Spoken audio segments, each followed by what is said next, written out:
Halo, selamat petang semua. Boleh dengar cikgu tak? Selamat petang, Ego. Petang. Okey, cikgu nak tanya semua sihat ke ni? Sehat-sehat. Ada yang dah pergi cocok vaksin ke? Ada efek apa tak? Okey, semua okey? Ada sakit apa tak pergi cocok vaksin kemarin? Hello? Okey tak? Cikgu berharap semua okey dah kan? Okey. Okey, jadi hari ni kita kan sudah belajar sampai unit 12. Tapi hari ni cikgu akan buat ulang kaji unit-unit yang awak sudah belajar. Dan hari ni cikgu akan ulang kaji dah satu unit. Okey, cikgu MOI suruh cikgu ulang kaji unit ni. Okey ya. Okey, pertama sekali cikgu nak tanya dulu, awak semua sudah bersedia ke ni? Kah masih ada yang belum sedia lagi? Dah. Dah, okey. Kalau dah, kita akan mulakan sesi pembelajaran dan pengajaran kita pada hari ini ya. Okey, cikgu nak share slide dulu ya.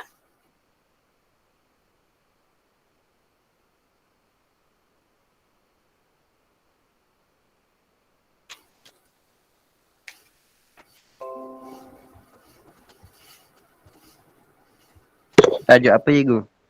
Nanti teka. Dari gambar ni, awak rasa kita akan belajar tajuk mana? Okey, semua nampak kan gambar yang cikgu paparkan ni? Nampak tak? Nampak tak, Arun? Nampak. Nampak, Ego. Nampak. Okey, nampak. Gambar pertama awak nampak gambar apa? Gambar pertama. Lelaki tu tolong perempuan daripada jatuh basikal. Ya, betul. Bagus. Gambar kedua? Gambar apa ni? Orang sedang jiran ke sedang mengongsi makanan kan. Dia bawa makanan ke rumah jiran yang satu lagi. Lepas tu nampak kan ni macam dia dari bangsa dan agama lain. Jadi dia saling membantu atau mengongsi makanan dengan jiran dia. Okey, gambar ketiga ni orang sedang buat apa ni? Gotong royong. Ya, bergotong royong. Okey, jap ya. Macam ada orang masuk. Okey. Orang bergotong royong. Yang keempat, yang bawah tu. Pelajar ni sedang tolong orang tua ni itu kan, berjalan kan. Lintas jalan. Ya, lintas jalan, turun dari tangga. Okey, gambar terakhir, gambar memberi bantuan kepada orang yang memerlukan bantuan. Okey, awak rasakan dari gambar-gambar ni pelakuan apa yang watak-watak dalam gambar ni lakukan? Baik ke tak baik? Baik. Baik. Awak rasa bab apa yang kita akan belajar hari ni? Bab yang awak pernah belajar sudah? Bab 7. Bukan bab 7 tapi dia Bab 2. ada anak sama. Bab apa? Okey, Maliwan tadi kata apa? Bab 2, cikgu. Ya, bab 2. Hari ni kita akan belajar bab 2 iaitu peribadi mulia hiasan diri. Sebab dari gambar-gambar tadi kan kita nampak watak-watak itu melakukan kepribadian mulia. Okey. Sebelum itu cikgu nak terangkan dulu dalam unit ini awak semua akan belajar yang pertama ciri-ciri individu yang berkepribadian mulia. Kedua, contoh cara mempraktis kepribadian mulia. Ketiga, kepentingan mempunyai kepribadian mulia. Keempat, banding beza kepribadian mulia dengan bukan kepribadian mulia.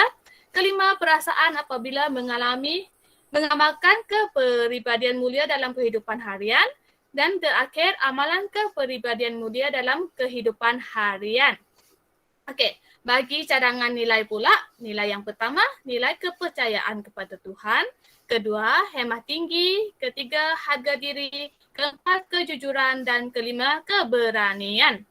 Okey, sebelum kita masuk lebih mendalam mengenai topik ini, cikgu nak awak tahu dulu apa itu konsep kepribadian mulia. Boleh seorang tolong baca apa konsep kepribadian mulia? Boleh? Ada volunteer tak nak baca ni? Ada tak? Kalau tak ada, cikgu yang bacalah.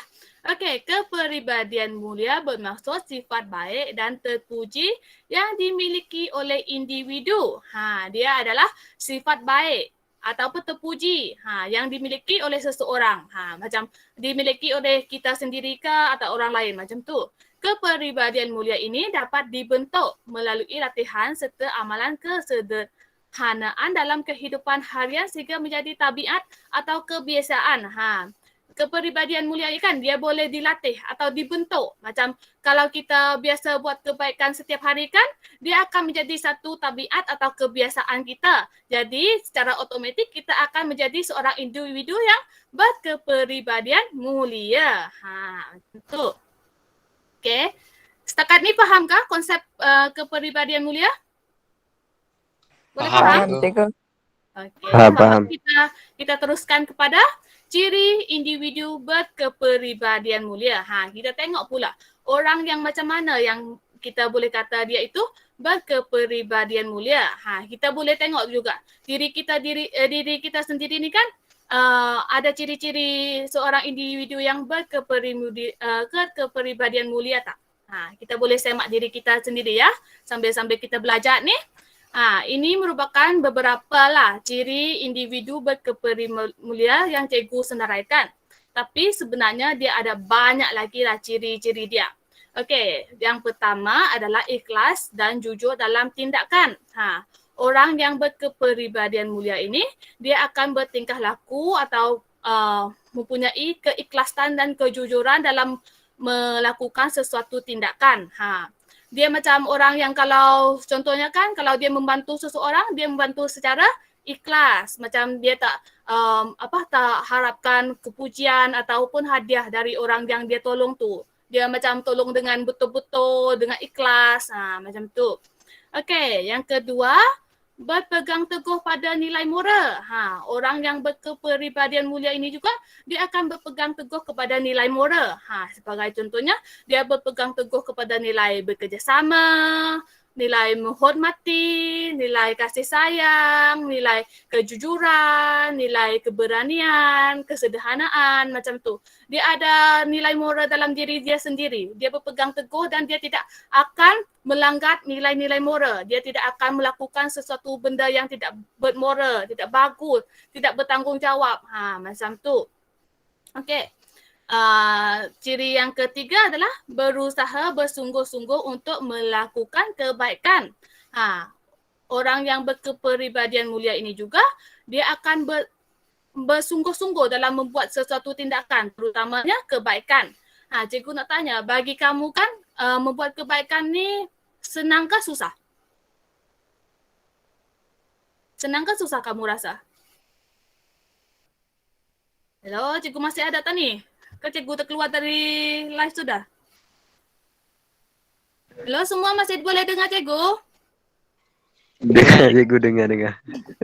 Ya, jangan senyap. Nanti cikgu ingat cikgu line cikgu slow, cikgu terkeluar. Cakap dengan cikgu. Okey, kamu rasa macam mana? Susah ke senang nak buat kebaikan ni? Senang cikgu. Tenang cikgu.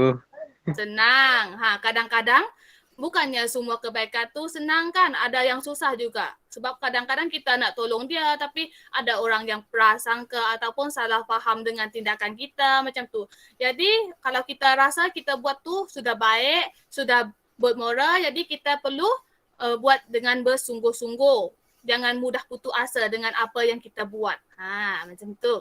Okey, yang terakhir sabar dan tenang ketika menghadapi kesukaran dalam kehidupan.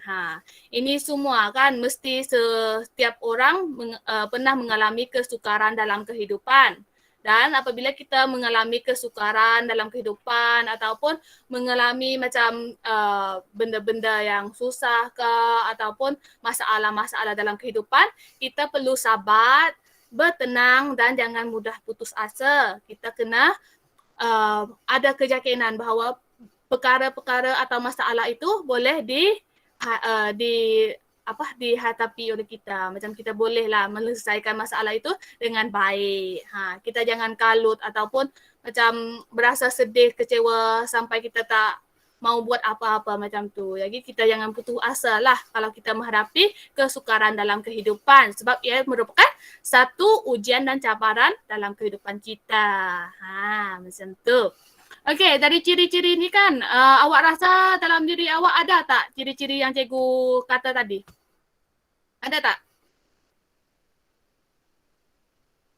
Tak tahulah cikgu. Adalah sebab cikgu nampak pun awak semua pun ada kesungguhan, ikhlas, jujur. Tengok ni kalau awak bukan orang yang berkepribadian mulia, awak semua tak akan masuk kelas cikgu hari ni kan? Sebab dah lah letih ke, sakit ke dari pergi vaksin apa semua. Jadi kalau awak masuk kelas ni bermakna awak adalah seorang yang bertanggungjawab. Jadi awak juga merupakan seorang yang berkepribadian mulia.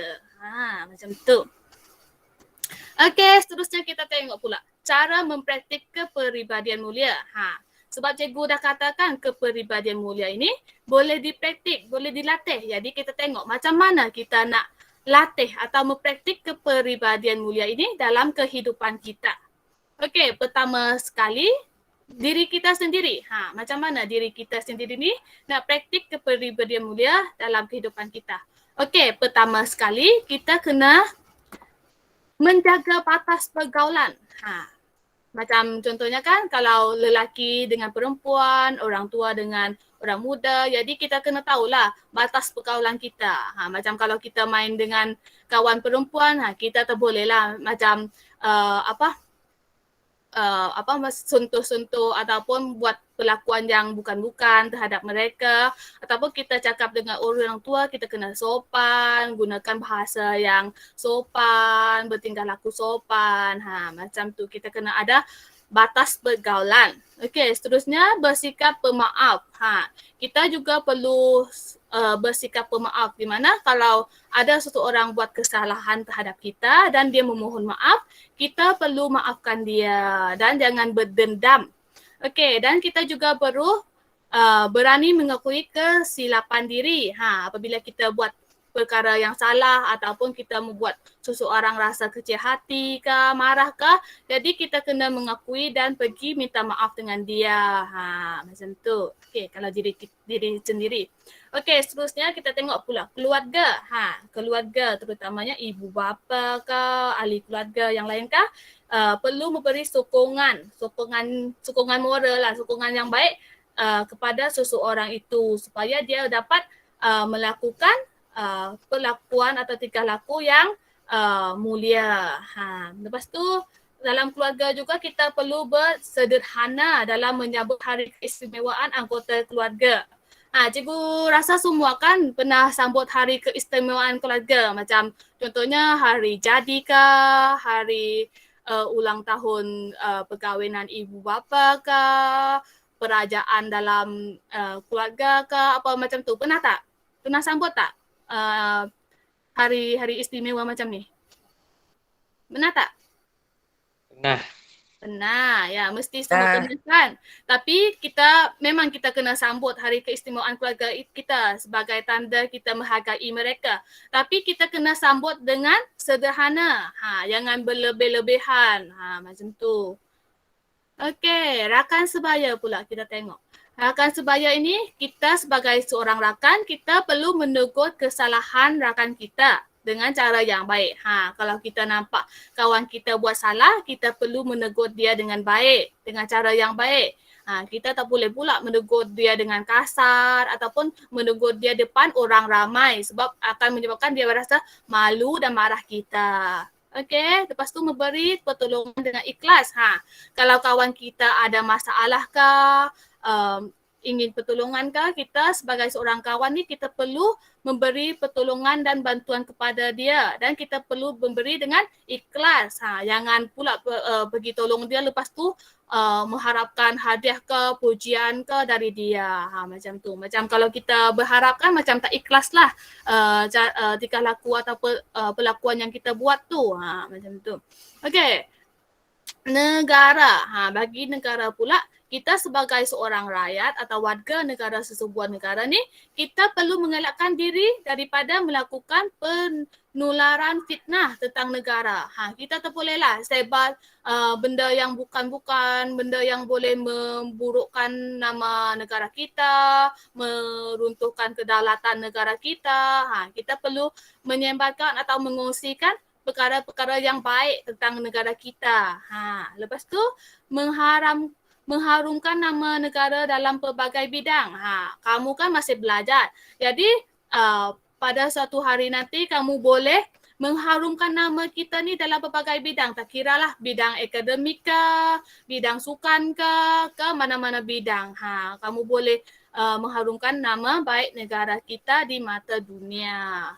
Okey, bagi masyarakat pula, kita sebagai salah satu ataupun seorang anggota masyarakat, kita perlu memberi bantuan kepada masyarakat kita, terutamanya kepada mangsa-mangsa bencana alam ataupun mangsa-mangsa yang menimba musibah seperti kebakaran ke, kebalangan ke, macam tu. Kalau kita nampak orang dalam kesusahan, kita perlu memberi bantuan kepada mereka. Lepas tu, kita juga boleh melibat diri sebagai sukarelawan dalam program kemasyarakatan. Sebagai contohnya, kita perlu macam menyertai program demam darah, gotong royong, bersih rumah orang tua, bersih sekolah, macam tu. Okey? Setakat ni faham ke? Kan semua tidur ni? Jangan tidur. Faham, tengok. Ya, bagus. Okey, faham. Kita teruskan kepada kepentingan berkepribadian mulia. Kita tengok pula. Apa kepentingan berkepribadian mulia ini? Kalau kita berkepribadian mulia, apa yang kita akan dapat? Apa yang masyarakat dapat? Apa negara dapat? Okey, yang pertama sekali kan, sentiasa melakukan perkara yang positif. Apabila kita sudah menjadi seorang yang berkepribadian mulia, secara automatik kita akan berfikiran positif dan akan melakukan perkara yang positif. Kita akan mengelakkan diri daripada melakukan perkara-perkara yang tidak moral, perkara-perkara yang tidak bagus, perkara-perkara yang dapat memberi kesan buruk kepada diri kita, keluarga kita, masyarakat dan juga negara. Jadi secara otomatik kita akan jadi seorang yang sentiasa melakukan perkara yang positif atau baik. Okey. Kedua, menjamin kebahagiaan dalam kehidupan. Seorang yang berkepribadian mulia ini kan, dia akan tidak bermusuh dengan orang lain, hati dia pun suci, dia pun tidak ada masalah lain macam tu. Jadi awak rasa orang yang berkepribadian mulia ni kan, dia akan hidup macam bahagia atau tidak bahagia? Bahagia, cikgu. Ya, mesti bahagialah kan sebab kita tak musuh dengan orang lain, kita bersyukur dengan apa yang kita ada, jadi kita akan hidup dengan bahagia dan harmoni. Seterusnya, menjadi suri teladan kepada orang lain. Kalau kita ni seorang yang baik, orang yang bagus, kita juga boleh jadi contoh kepada orang lain, terutamanya kepada adik-adik kita. Kalau suatu hari nanti kita jadi ibu ke bapa, kita boleh jadi contoh kepada anak kita. Kalau jadi cikgu, boleh jadi contoh kepada anak murid kita. Ataupun boleh jadi contoh dengan siapa-siapa sahaja kalau kita jadi orang yang berkepribadian mulia ini. Orang lain pun nampak kita mulia, boleh menghormati kita, macam tu. Lepas tu yang terakhir, disenangi ramai. Orang yang berkepribadian mulia ni kan kebanyakannya dia akan disukai oleh orang ramai, disayangi oleh orang ramai. Lepas tu orang nak minta tolong dia pun senang, macam sebab dia kan orang yang suka membantu, suka menolong dengan ikhlas. Jadi kalau orang ada masalah apa pun akan senanglah nak minta tolong atau macam tu. Jadi secara keseluruhannya orang yang berkepribadian mulia ini disenangi ramai. Ini merupakan beberapa kepentingan berkepribadian mulia. Tapi sebenarnya dia ada banyak lagi lah kepentingannya. Okey. Seterusnya kita tengok pula perbandingan tingkah laku berkepribadian mulia dengan bukan berkepribadian mulia. Kita beza. Orang yang berkepribadian mulia ni macam mana, orang bukan berkepribadian ni macam mana. Okey, kita tengok pula. Individu yang berkepribadian mulia ini kan, dia sentiasa bersyukur. Dia bersyukur dengan apa yang dia ada. Dia macam tak dengki orang lain, dia bersyukurlah dengan apa yang dia ada. Dia tak khianat, dia tak ada sangka buruk. Kalau dia macam dia gembira dengan apa yang dia bangga dengan apa yang dia ada. Dia hidup dengan bersyukur. Kalau bukan berkepribadian mulia pula, dia macam tidak bersyukur dan sentiasa macam berasa dengki ataupun mengkhianati. Dan kebanyakannya suka bersangka buruk terhadap orang lain. Okey. Tingkah laku berkepribadian mulia. Seterusnya pula, bekerjasama dan saling menolong. Orang yang berkepribadian mulia ini dia akan sentiasa bekerjasama dan menolong orang dalam kesusahan. Orang yang tidak berkepribadian mulia pula, dia kebanyakan suka mementingkan diri sendiri. Dia tak nak membantu atau menolong orang lain sebab takut macam nanti ada kesan terhadap diri dia sendiri. Dia macam tu. Dia tak mau menanggung risiko kalau membantu orang lain. Dia rasa macam itu menyusahkan ataupun memudaratkan dia. Okey. Orang yang berkepribadian mulia seterusnya pula, dia berjimat cermat dalam berbelanjaan. Macam yang kita sudah belajar kan unit 10. Berbelanjaan secara cermat. Jadi orang yang berkepribadian mulia ni, dia tidak akan berbelanja melebihi pendapat ataupun keperluan diri sendiri. Okey, bagi orang yang bukan berkepribadian mulia pula, dia akan tamak atau boros, beli lebih daripada kemampuan diri sendiri. Macam tu. Dia akan boroslah dalam perbelanjaan. Okey, setakat ni semua faham kah? Faham cikgu. Faham cikgu. Kah nak cikgu jelaskan mana-mana kah? Okey, kalau semua faham, jelas. Jadi kita akan teruskan aktiviti kita pada hari ini ya. Okey, aktiviti kita pada hari ini adalah aktiviti Padlet. Okey, cikgu akan bagi link Padlet di ruang chat ya. Sekejap ya.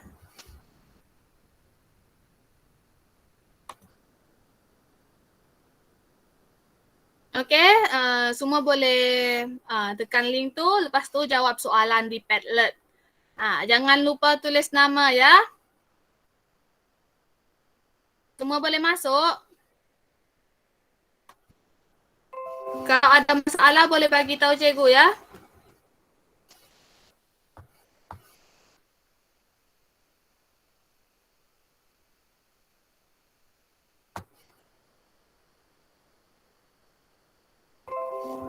Ni soalan Padlet kita pada hari ini. Pertama sekali, cikgu nak awak telitikan gambar di bawah. Tengok gambar tu, ada gambar apa? Gambar orang dalam bas kah? Dalam bas kah, pengangkutan awam, salah satu pengangkutan awam lah, tak tahu bas kah, tren kah. Jadi kita tengok kan ada orang sedang mengandung, lepas tu dia berdiri, lepas tu orang tua sedang berdiri, lepas tu ada orang macam muda-muda lagi ni duduk. Jadi soalan dia bunyi, jika anda berada dalam situasi di bawah, di atas, apakah tindakan yang anda akan lakukan? Mengapa? Kalau anda ada dalam situasi ni, apa yang anda akan lakukan? Apa awak lakukan?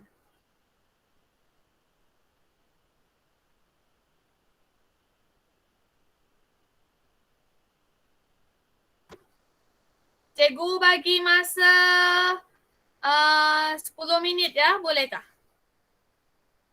15 minit lah kalau macam tu, 15 minit. Pukul 1.30 5 kita bincang ya. Okey, Guru. Okey.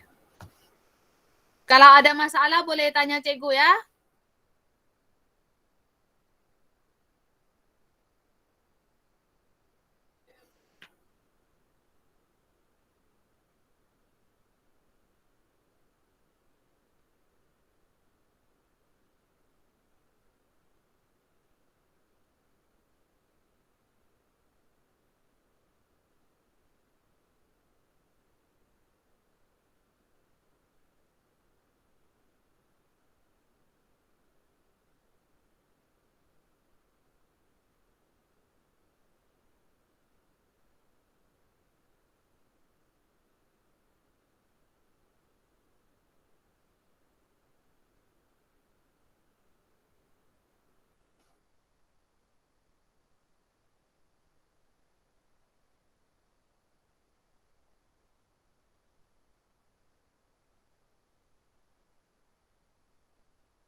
Okey, semua dah siap ke? Dah cikgu. Ha? Sudah?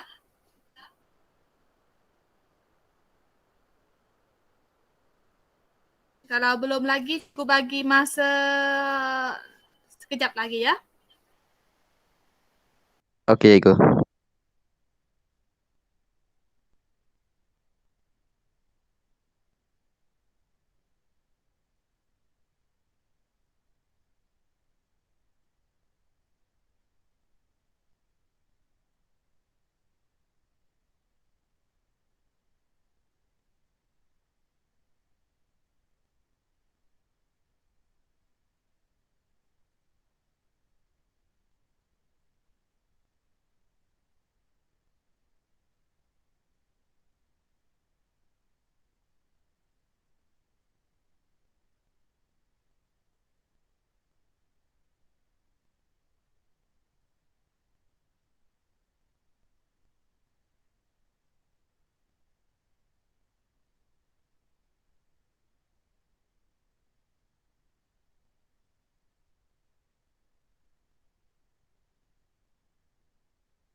Cikgu nak try.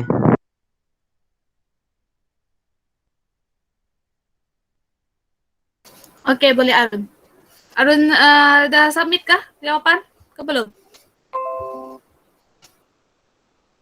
Kena submit ke? Jap. Ingatkan tak. kena Google, guna mic cakap je. Kalau Arun nak cakap je pun boleh. Nah, Arun boleh bentang saja Arun. Baca apa yang Arun tulis. Okey. Boleh? Arun? Okey. Okey. Soalan Saya okey. Jika Arun? saya berada dalam situasi ini, saya akan mengutamakan golongan orang kurang upaya, warga emas dan ibu mengandung kerana mereka lebih diutamakan. Ia akan menjamin kebahagiaan dalam hidup dan dipandang mulia oleh orang lain. Ya, betul. Jawapan Arun sangat bagus. Ada lagi ke Arun? Tak. Itu je. Okey, jawapan Arun sangat bagus sebab betul kita kena mengutamakan golongan kurang upaya, orang tua dan ibu mengandung sebab mereka merupakan golongan yang lebih memerlukan. Dan kita kan seorang yang masih muda, lepas tu keadaan fizikal kita pun okey, jadi kita kena bagi keutamaan kepada mereka dahulu sebab kalau kita bagi keutamaan dengan orang lain dulu kan bermaknanya kita adalah seorang yang baik hati dan suka menolong dan ia melambangkan kita sebagai seorang yang berkepribadian mulia. Okey, bagus jawapan Arun. Okey, ada jawapan lain lagi tak? Tak perasan cikgu ada plus dekat bawah warna merah. Ya, tak apa Arun. Kalau Arun ada masa Arun tulis pun tak apa. Nanti boleh bagi kawan lain baca jawapan Arun.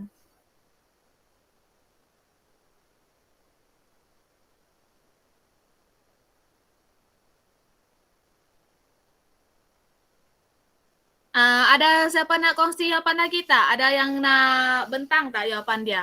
Ni Maliwan. Maliwan kata, jika saya berada dalam situasi tersebut, tindakan yang saya akan lakukan ialah saya akan bangun dan memberi wanita yang mengandung itu duduk di tempat saya. Hal ini kerana dia merupakan golongan yang lebih memerlukan tempat duduk. Yang ni pun lebih kurang dengan Arun juga. Bagus jawapan dia. Okey, orang lain cikgu bagi. Ni Pradon. Okey, jika saya di situasi tersebut, saya dan kawan-kawan saya akan beri dan mempersilakan orang yang lebih tua untuk duduk kerana mereka mungkin keletihan atau tidak tenaga untuk berdiri. Kepada orang mengandung malah orang tua. Saya melakukan tindakan ini kerana saya mengamalkan sikap berkepribadian mulia secara ikhlas tanpa balasan. Ya, bagus. Jawapan Pradon pun bagus. Okey, cikgu nampaknya jawapan kamu semua bagus-bagus. Bagi orang lain boleh lagi ya. Siapkan dan hantar. Okey, nanti kita akan bincangkan jawapan kamu sama-sama. Okey, cikgu bagi masa 2 minit lagi ya.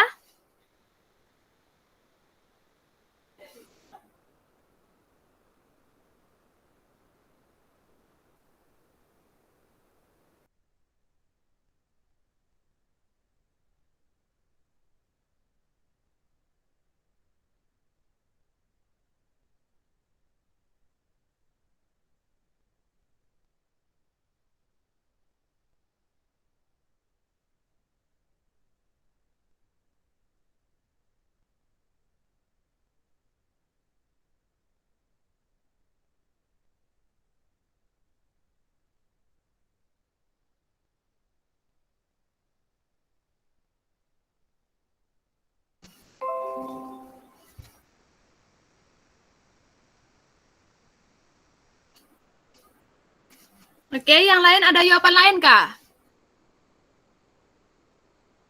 Kalau tak ada, kita akan teruskan kepada aktiviti kita seterusnya ya.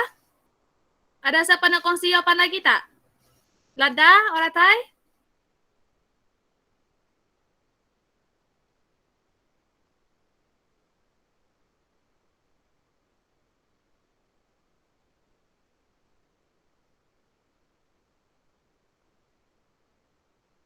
Hello, ada jawapan lain lagi tak? Kau tak boleh submit di Padlet?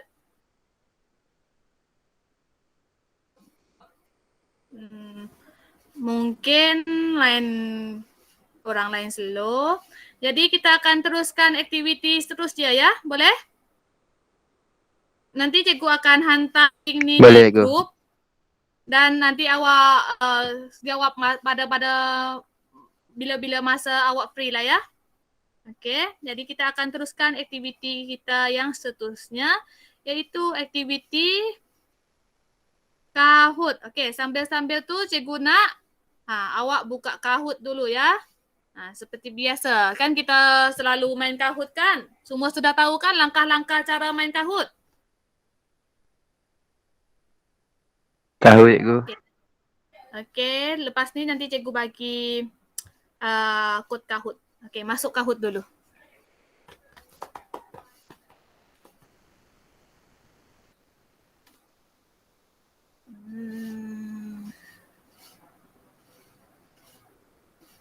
Okey. Okey, loading code.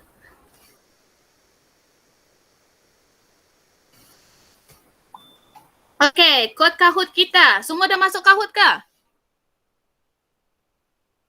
Kalau semua dah masuk Kahoot, kod Kahoot kita adalah 345 7327. 345 7327. Kod Kahoot kita. 345 7327. Okey, semua boleh? Dapat tak? Okey, Maliwan dah masuk.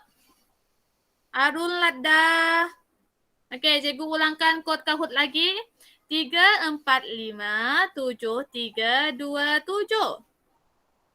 3457327. Okey, baru 3 orang masuk. Orang lain?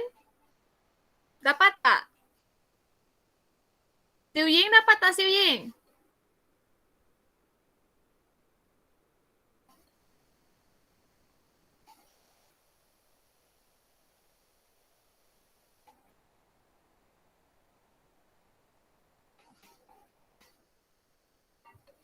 Kalau tak dapat, ada masalah boleh bagi tahu cikgu ya. Cikgu tunggu 2 minit lagi. Ada cek. Kod Kahoot 3457327.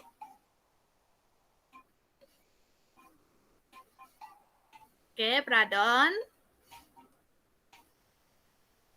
Okey, 3 orang lagi. 3457327.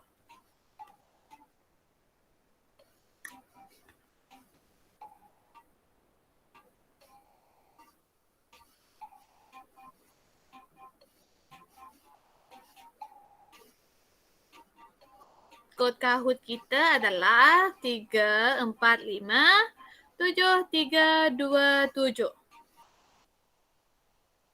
Ada lagi tak yang nak masuk?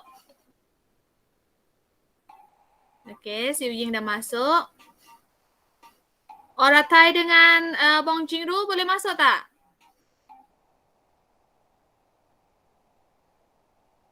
Okey. Kalau tak boleh masuk, cikgu nak start dah ni. Okey, boleh cikgu start? Okey, cikgu start ya.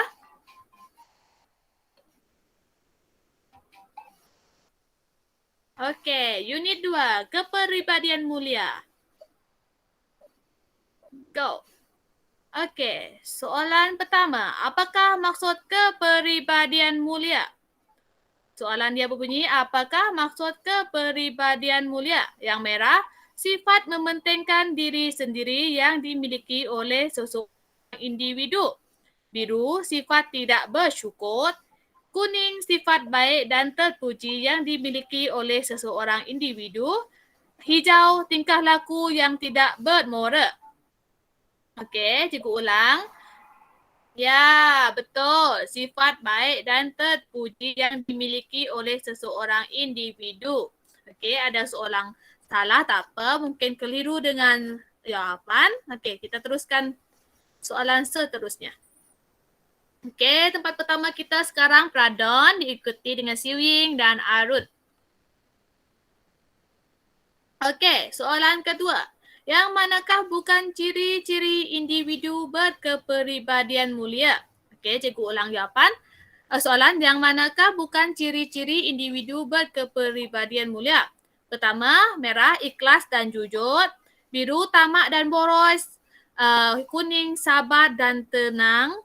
Hijau, bekerjasama dan saling menolong.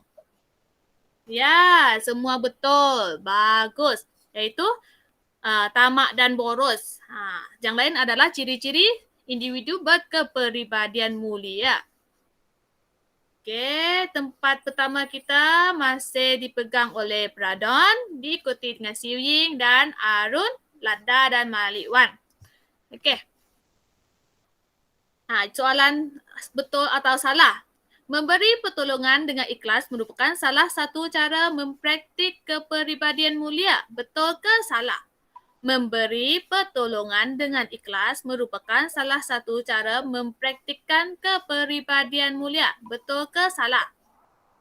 Ya, betul. Bagus. Wow.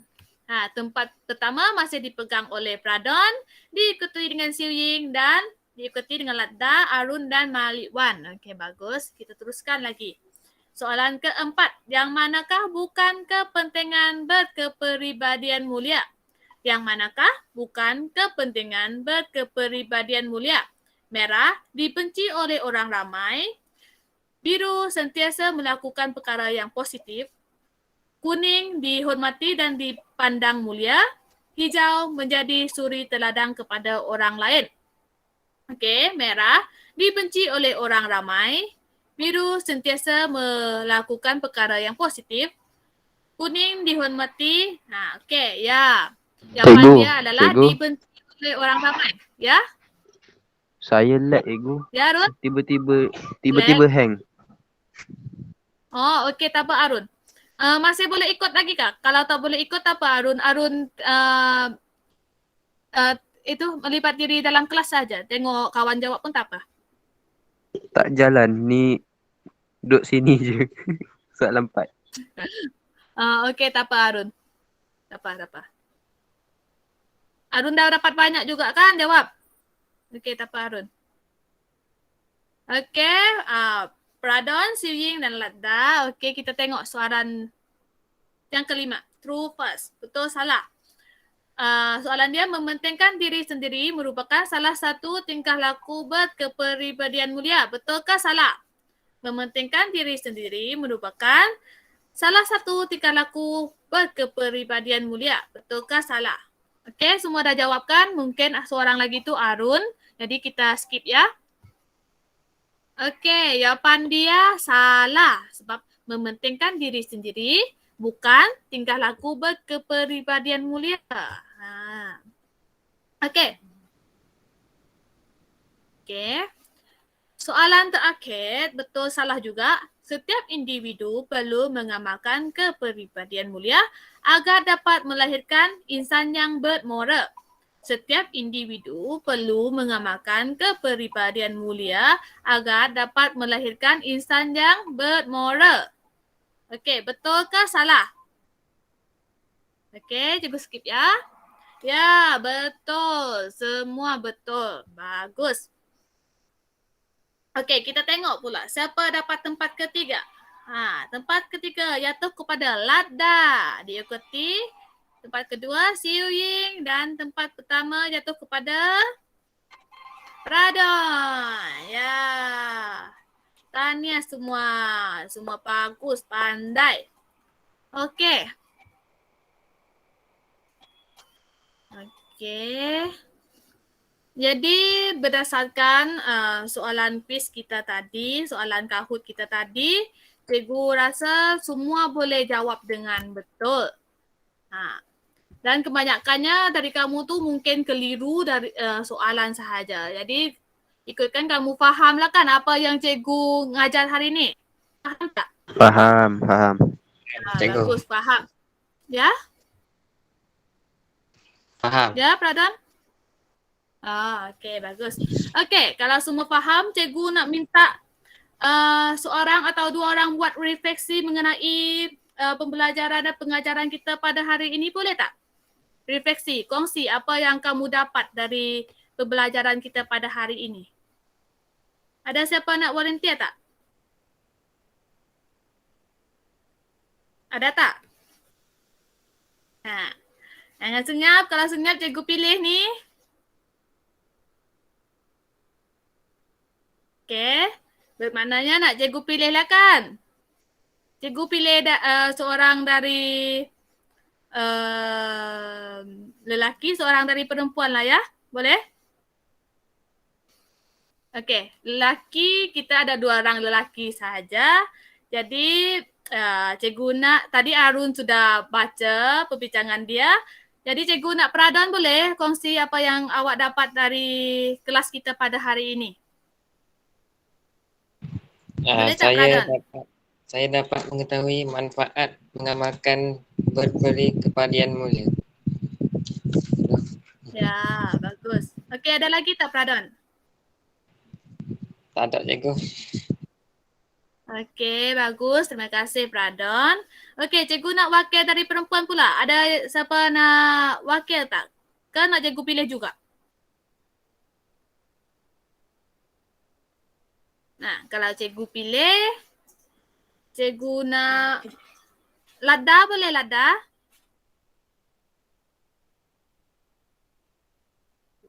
Ladda boleh kongsikan apa yang awak dapat hari ini? Ringkas saja apa yang awak belajar hari ini. Bolehkah? Ladda ada tak ni? Okey, kalau Ladda tak ada, kita Siu Ying boleh Siu Ying? Apa cikgu? Okey, boleh kongsikan apa yang awak dapat hari ini? Okey, Siu Ying boleh kongsikan?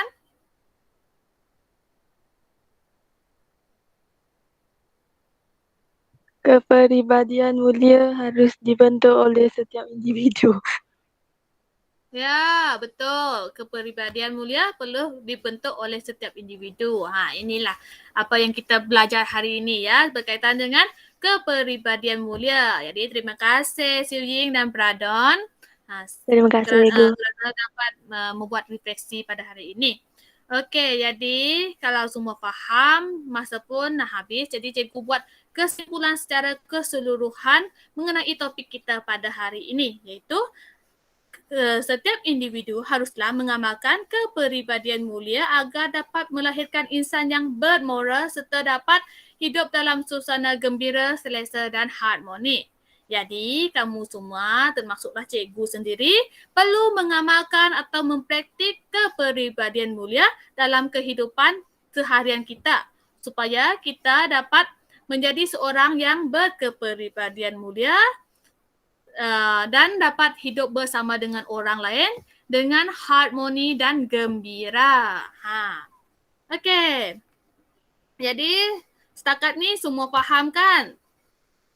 Kalau ada soalan apa boleh tanya cikgu ya. Kalau tak ada kita akan akhirkan kelas kita sampai sini sahaja. Okey.